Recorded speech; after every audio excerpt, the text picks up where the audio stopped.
And one other time it was Govardhan Puja, and Vishalini came. And she learnt all the lines for Krishna, and she dressed herself up in a dhoti, and she put blue, and she learnt the lines so nicely, and she spoke it all so enthusiastically that after the play, Srila Prabhupada got up off his Vyasasana and he walked around to her, and he took his garland off and put his garland on Vishalini, and he folded his hands like that and bent down and did pranams to Vishalini. So he really appreciated what she had done. I was on Sankirtan actually, in plainclothes, doing plainclothes Sankirtan. I came back and there was this kind of big crowd had assembled, and we used to do Sankirtan. We had a centre downtown. We would come back for lunch and things like that. And a couple of doors up from our place, I noticed there was smoke coming out of this building, flames were coming out, and there were some women, screaming out, "Help, help!" And one of them, I think, was on the ledge or something like that. Apparently the fire had come up the stairwell and blocked their exit. And they were up on a third floor. So myself and I think Yasso, another devotee, we were both out and saying, we came back, we were looking up, and these girls, they were just young girls actually, they were just like 19 or 20, they were screaming, "Help, help us." But the fire brigade hadn't arrived. We must have we came back just at that time when it was all happening. And the fire brigade hadn't arrived yet. So they were screaming, "It's coming up the stair, it's coming closer," like that. So I was looking at Yasso, he's looking at me, and we ran back to the shop, and I said, and in the shop, all the preparations were going on for the Rath Yatra parade. There was all sorts of things all over the floor, and the Manajis were working on the canopy for the Rath cart, putting on the finishing touches, and I think Yasso said, "Quick, give us that canopy." Right, and we got this huge canopy, the Rath Yatra cart canopy that covers the top part of the cart. So we got it, and we took it out in the street, and we spread it out. And we got a bunch of karmis. I guess there was like half a dozen devotees came out, and a whole bunch of karmis were there, and we spread it out all over real tight, and it went out round. Like sometimes you see these firemen, they get these kind of round tarpaulin things and people jump on them. So we were thinking like that they could jump onto this thing. So we held it out and we stretched it right out. And then we all, "Jump, jump!" So the girls, I didn't want to jump, obviously it was a long way from up there to down there onto this thing. They didn't know what to make of it. "Jump, jump, jump!" And I remember one girl, no, I don't want to jump." So I think that girl didn't jump. She went out the back and tried to get across to another building or something like that. But one girl did jump, to my amazement, because I actually thought they wouldn't jump. But anyway, so she did jump. She came flying down, boom! And it was okay. The canopy, Lord Jagannath's canopy, had saved her. The canopy had held. I mean, she didn't drop through the canopy and splatter on the ground or anything. So, all the devotees, "Haribo!" and all the karmis, they, "Hey!" like this, And then, now I think there was one or two, a couple jumped. And then somehow the press had arrived already by that stage. They were taking photos. The fire brigade arrived just after that, and I think anyone else who was left in the building, they got out. But later that night it was reported to Prabhupada. And the next day, that story made the front page of practically all the papers here in Melbourne, and actually even in other cities, and it got into the front page of one national paper. And it said, "Hare Krishna's saved women from blazing inferno," words to that effect. So Prabhupada was very happy.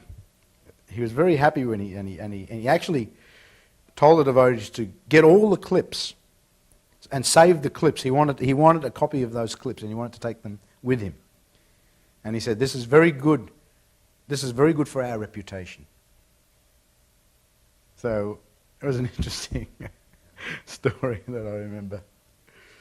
And again, also, when we got to Mayapur in 77, that was just before Prabhupada got his that really bad sickness, which eventually led to his disappearance. We had been down to Bhubaneswar, and then we came up to Calcutta to stay for a month or so. And one man came from Mahesh Pandit's Samadhi, and he was a pujari there, like the Saivite, and he wanted Srila Prabhupada to come and do a program there. We knew it was going to be very small, you know, what we would kind of consider a rinky-dink little affair, you know. We knew it. And, but Prabhupada immediately agreed to the man's request.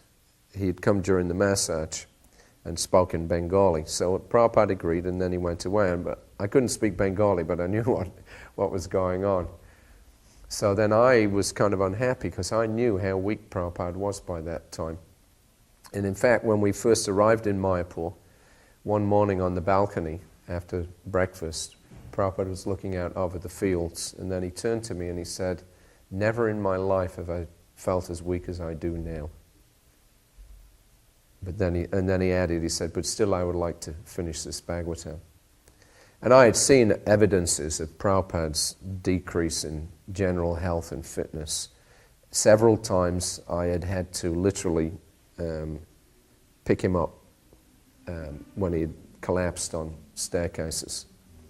So anyway, you know, I was just very concerned. So when this man came, I really didn't want Prabhupada to go. And so I asked him, you know, kind of a little complainingly, I guess, you know, "Srila Prabhupada, why do you have to go?" He said, no, he's asked, "I must go." He said, "It's preaching." So I said, "But Prabhupada, there's so many sannyasis here, they can all do the program." He said, "No, he wants me to go, I must go." So, you know, because I was a bit upset by it, then Prabhupada said, just like, you know, that story in the Krishna book about Pradyumna, he was injured on the battlefield, and so when he was taken, then immediately he went back to fight, even though he was injured. So he said that was his duty. So then I said, "But Srila Prabhupada, it was his charioteer's duty to take him off the battlefield when he was sick." So then Prabhupada said, "Yes, and it was his duty to immediately return and fight." So he defeated me, you know. So that was, you know, again, it was his determination, and we did do that program. Prabhupada just simply wanted to encourage the man, and we went and we did that program. And I remember that it was, you know, there was like a pandal, a stage, and there was some really rickety steps, about 4 or 5 steps leading up to the stage.